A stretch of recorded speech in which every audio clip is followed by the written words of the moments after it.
एक जमाने में एक मुतहर्रिक जंगल में एक रंगीन छोटी चिड़िया, छोटा परिंदा लैला रहता था। लैला अपने खूबसूरत कौस कुज़श के रंग के पंखों के लिए दूर दूर तक मशहूर थी। इसका पलमज सरख, नारंगी, पीले, सब्ज और नीले रंग का एक शानदार इम्तिजाज था, जिसने उसे बाकी तमाम परिंदों पर रश्क किया।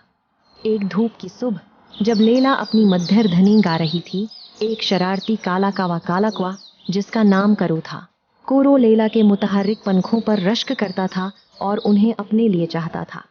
कोरो ने एक चालाक मंसूबा बनाया। वो उड़कर लैला के पास गया और कहा, प्यारी लैला, मैंने आपके जादुई पंखों के बारे में सुना है। मुझे लगता है कि वो मुझे जंगल का सबसे खूबसूरत परिंदा बना सकते हैं। क्या आप अपने कुछ रंग बरंगे पंखों को मुझसे बांटने पर गौर करेंगे? लैला मेहरबान होकर कोरो की मदद करने पर राजी हो गई।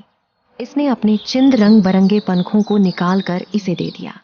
कोरो ने पंखों को अपने परों पर रखा और फौरी तौर पर इसके स्याह पंख रंगों की एक शानदार सफ में बदल गए।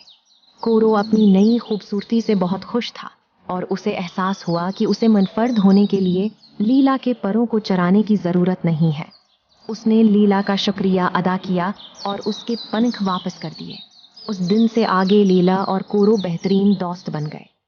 उन्होंने दुनिया के साथ अपनी खूबसूरती का इश्तराक किया, सबको याद दिलाते हुए कि हकीकी खूबसूरती सिर्फ रंगीन पंखों से नहीं बल्कि मेहरबानी और दोस्ती से आती है। जंगल उनके हम आहंग गीतों से गूंज उठा।